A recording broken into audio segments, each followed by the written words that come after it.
Bom dia. Nós vamos agora fazer a correção daquele exercício que ficou, né? Que é trabalhando o gênero notícia, o gênero textual notícia. E aí a gente vai até a 87, tá legal? Fazendo a correção aí, eu tenho na página 82, que é onde inicia nossa tarefa de casa, eu tenho um gênero fotografia, né? Porque é um texto, eu preciso fazer a leitura dessa foto aqui, tá? Não deixa de ser um gênero textual, tá bom? Então, desde o momento que eu consigo ler, interpretar, eu tenho ali um gênero textual, tá legal? Então, aqui, ele pergunta pra gente o que a gente acha da cena, né? Da cena. Essas inúmeras lentes aqui apontadas para um lugar qualquer, que a gente não tem essa referência, a gente só tem as lentes, né? Mas são várias, um amontoado de jornalistas. Então, ele pergunta se essa cena pode render uma notícia. Certamente sim, né? Apesar da gente não saber do que se trata, pela postura aqui, né, dos jornalistas, essa confusão, esse interesse, com certeza é uma cena que renderá notícia, né? Renderá notícia. Que tanto interesse é esse, né? O porquê estão ali, né? Todos filmando, né? Que interesse é esse, tá bom? Então, ele pergunta também onde a gente imagina que uma notícia surgida dessa cena possa ser vinculada. Aonde são vinculadas as notícias hoje, né? Hoje a gente tem a internet como um veículo importante, né, de rápida divulgação. Ele atinge milhares de pessoas ao mesmo tempo, né? E nos antigos meios, que é o jornal, a revista, tá? Todos esses veículos a gente chama assim, tá? Onde elas são publicadas, onde as notícias são publicadas, as reportagens são chamados veículos, tá? Cuidado com isso porque até então a gente tem como referência veículo de transporte, meio de transporte, veículo, né? Como sinônimo. E não, nesse caso não, né? É o meio em que a notícia é publicada, que pode ser o jornal, a revista e a internet hoje em dia, que é o que realmente divulga com maior rapidez, né? Atinge maior número de pessoas. Então, e que assuntos de notícias você acompanha? Aí vai depender da faixa etária, não é isso? É bem pessoal essa resposta, mas com certeza são interesses vinculados à sua faixa etária, né? O que te interessa? Responde aí, tá bom? Porque é pessoal. Eu imagino que vocês gostem de notícias ligadas a jogos eletrônicos, né? Ao meio artístico. E dependendo da área que vocês mais se identifiquem, por exemplo, eu gosto de saúde, né? Enfim, é bem pessoal, aí fica a critério de vocês, tá? Mas eu imagino que seja realmente assim, ligado à faixa etária de vocês. Vamos lá. Essa notícia que vem a seguir, né? Ela é uma notícia da área de saúde, tá? Então, ele lá no início já pergunta pra gente se a gente já ouviu ou leu notícias relacionadas à saúde. Muito provavelmente, né? Muito provavelmente mesmo, ainda mais na época que a gente está, né? Essa época que a gente vive hoje, o que mais a gente encontra são notícias, reportagens em cima do problema que a gente está vivendo, que diz respeito à saúde pública, né? Esse vírus aí que a gente está enfrentando, que vai passar, né? E provavelmente sim, né? Eu acredito que sim, mas onde foram publicadas e do que elas tratavam? Provavelmente vocês encontraram em jornais, em revistas ou na própria internet, e aí do que elas tratavam, cada um vai contar aí o seu caso, tá? Desde que seja vinculada à saúde, tá? Que é a pergunta do autor aqui. e que a gente tem que estar sempre respondendo exatamente o que o enunciado está nos perguntando. Isso eu repito o tempo todo para vocês, tá? Presta atenção no enunciado, porque vocês precisam saber exatamente do que se trata a pergunta para não fugir do tema, tá? E aí, na sua opinião, a febre amarela é tema de notícia? Sempre será, né? Sempre será. É importante a gente estar ligado, né? Porque é uma doença erradicada? Sim, né? Mas pode ser que tenha casos e a gente precisa se preparar para isso? Óbvio que sim. Então, ela tem de ser detectada e tomada as devidas medidas, né? Uma campanha de vacinação, porque é uma doença perigosa, letal, então no momento em que ela é detectada, aqui ali isoladamente, ela tem que ser novamente extinta, né? Para sempre, se Deus quiser, se possível. Então, vamos lá. Então, a notícia, eu tenho o título da notícia, não é isso? Febre amarela mata todas as famílias de macacos bugios no Parque Hortoflorestal. E aí, abaixo do título, logo abaixo, eu tenho o que eu chamo de linha fina, ou então o que a gente chama também de lead, né? Lead, né? Um termo inglês que quer dizer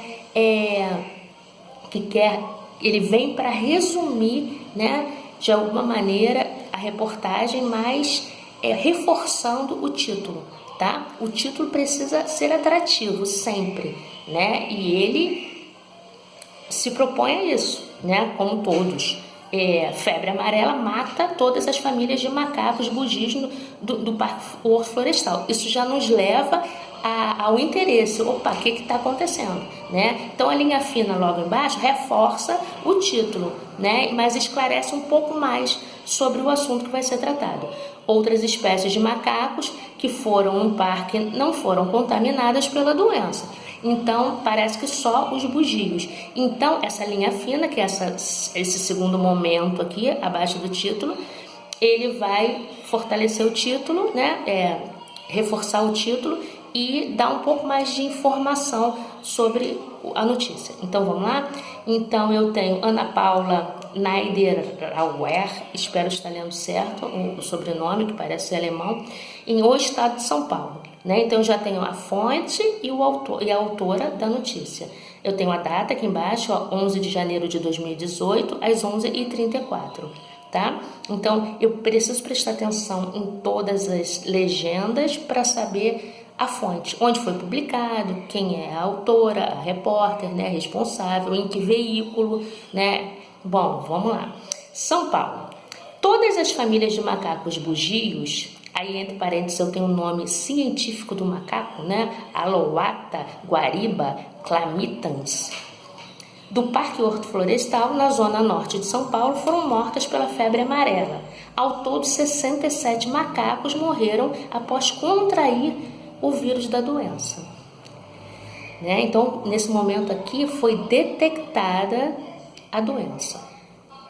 A informação antecipada nessa quinta-feira pelo jornal Folha de São Paulo foi confirmada pelo secretário de Meio Ambiente do Estado, Maurício Brusadin, em entrevista à Rádio Eldorado. Segundo ele, as famílias de bugios do Hortoflorestal foram dizimadas. Tá? Lá no finalzinho a gente tem um mini glossário onde ele vai dizer pra gente o que significa essas palavras que estão em destaque aqui, tá? Mas dizimadas acabadas, né? Extintas, tá? Vou adiantando aqui, mas vocês encontram lá por escrito, tá? No final.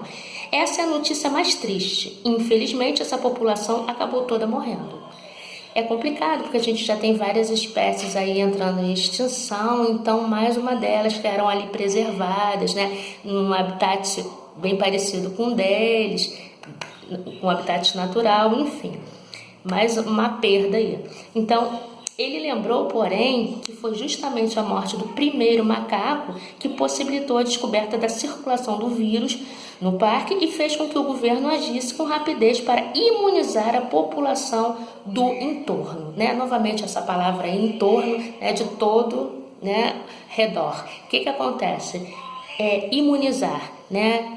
Vacinar para que a pessoa não tenha imunidade, para que ela não contraia a doença. tá? Então é o ato ali, a campanha de vacinação imuniza a população, tá? Então foi a medida que eles tomaram. Esse primeiro macaquinho que morreu salvou a vida de diversas pessoas daquele entorno. Novamente, o macaco nunca pode ser violentado por isso, porque tem aí alguns atos, né, de ignorância, de violência. Eles querem... Aconteceu de fato, né, casos assim, onde eles exterminaram o animal achando que ali juntos estariam exterminando a doença, e é um ato ignorante, né? Ignorante que eu digo no sentido exato, né? De que ignora, que desconhece, tá? Então, ele é o nosso sentinela.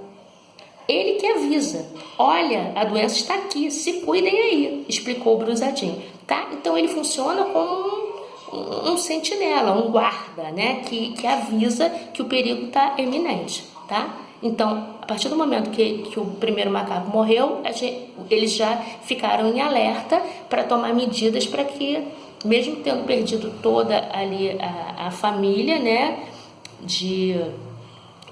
daqueles macacos, né, do horto, aqueles bugios, perderam, mas não se propagou. Então ele funcionou como um sentinela, como uma pessoa que guarda, que avisa, né?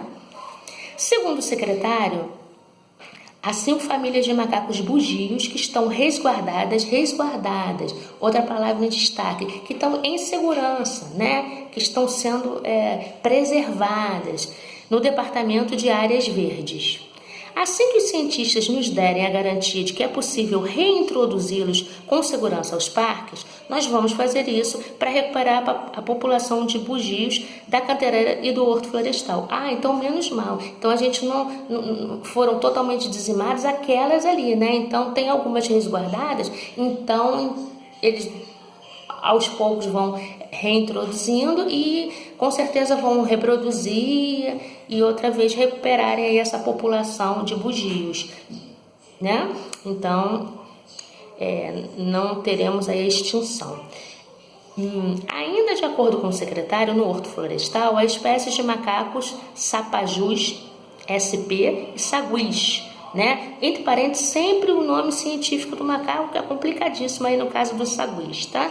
Que não foram atingidas pelos vírus, tá? Nesta quarta-feira, 10, o Horto Florestal, o Parque da Cantareira, na Zona Norte, e o Parque Ecológico do Tietê, na Zona Leste, todos da gestão estadual na capital paulista, foram reabertos para a população. Aí tem uma faixa, né, logo abaixo, que foi colocada no horto, né, avisando a população que seria uma área de risco.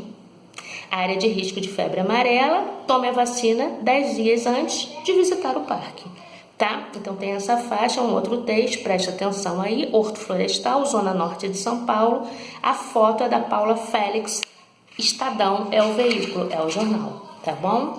Então vamos lá, a gente segue, né? A gente tem um infográfico na página seguinte, na 86. Um infográfico é um gráfico que nos ajuda a entender esse texto, tá? Então a gente tem aqui a área silvestre, a área urbana, né? Os casos, os números de caso, as datas, né? Com os últimos casos. Isso é muito importante e esclarecedor, né? O infográfico nos ajuda na compreensão do texto.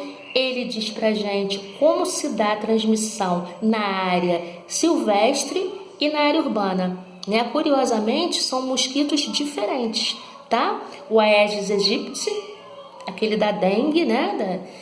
Tão conhecida. O Aedes transmite na área urbana e na área silvestre, ele é transmitido por um outro mosquito, né? O Haemagogus. O nome já é horroroso. Vamos lá. Os parques da Zona Norte haviam sido fechados no dia 20 de outubro. Quando houve a confirmação de que um macaco bugio morreu após ser infectado pelo vírus da febre amarela. A unidade localizada na Zona Leste teve a visitação interrompida, né? Eles já tomaram as devidas precauções, né? Tem doença rodando aí no ar, então vamos nos precaver para que isso não se alastre. Então, eles aqui fecharam, né, a unidade localizada na Zona Leste. Então, a visitação foi interrompida no dia 10 de novembro por causa de um macaco infectado levado para tratamento no local.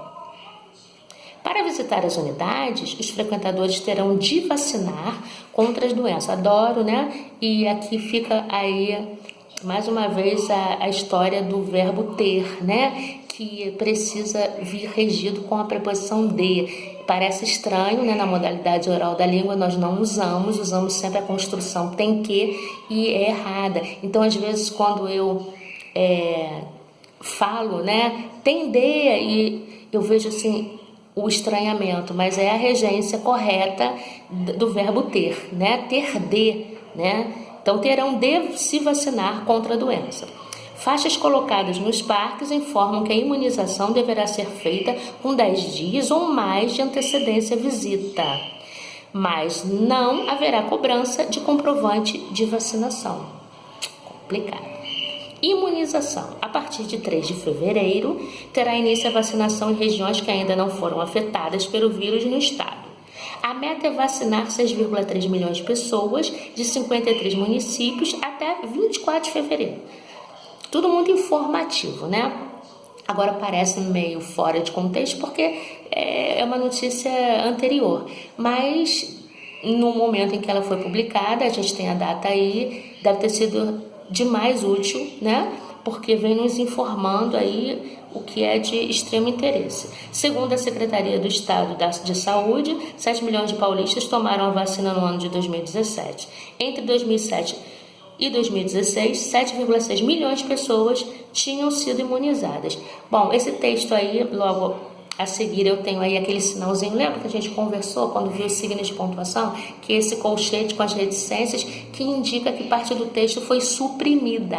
O que é isso? Foi retirada, tá? Como a gente é um texto não mais informativo, é para a gente trabalhar o gênero e tal, não se estendeu, né? Não colocou ele na íntegra, que deveria ser bem maior, tá? Já nos basta até aqui, tá? Então é para indicar, só para lembrar para vocês que esse sinalzinho significa que parte do texto foi suprimida.